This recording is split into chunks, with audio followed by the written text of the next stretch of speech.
Je vous remercie, Monsieur le Président.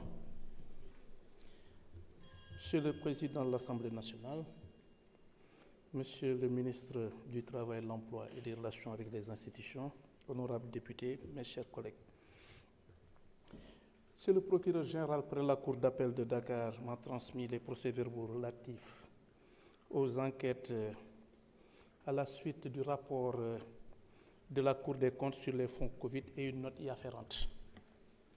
Il résulte donc de la dite gestion que le ministère du Développement industriel, des petites et moyennes industries a bénéficié d'un montant de 2,5 milliards pour l'acquisition de masques. L'enquête a également révélé que les dépenses d'acquisition ont été payées en espèces, ce qui ne permet pas de retracer les opérations de paiement. Le ministre Moustapha Diop donc, a ensuite, en violation de l'article 11 de l'arrêté du 21 novembre 2017, numéro 21136, portant conditions d'ouverture de fonctionnement et de clôture des comptes de dépôt, nommé un gestionnaire du dit compte, seul coordonnateur des paiements et décaissements.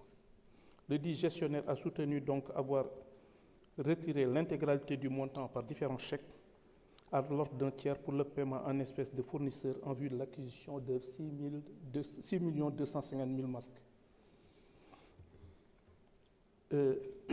Il a en outre reconnu avoir procédé sur instruction de son ministre de tutelle à des paiements en espèces en violation de l'article 104 du décret numéro 2020-978 du 23 avril 2020 portant règlement général sur la comptabilité publique qui exige un paiement par chèque ou par virement.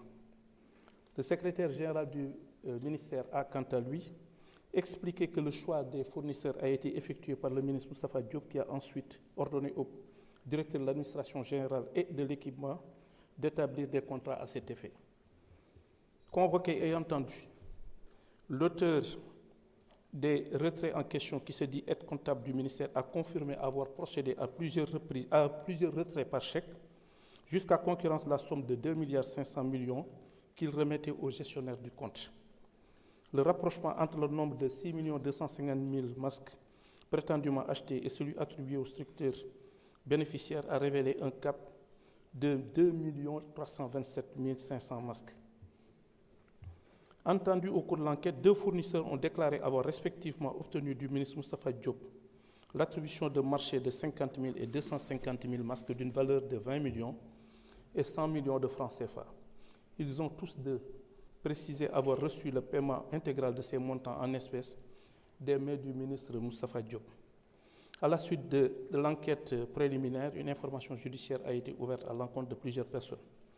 En ce qui concerne le ministre Moustapha Diop, il y a lieu de relever qu'il ressort de l'article 61 de la Constitution qu'aucun membre de l'Assemblée nationale ne peut, pendant la durée des sessions, être poursuivi ou arrêté en matière criminelle ou correctionnelle qu'avec l'autorisation de l'Assemblée nationale.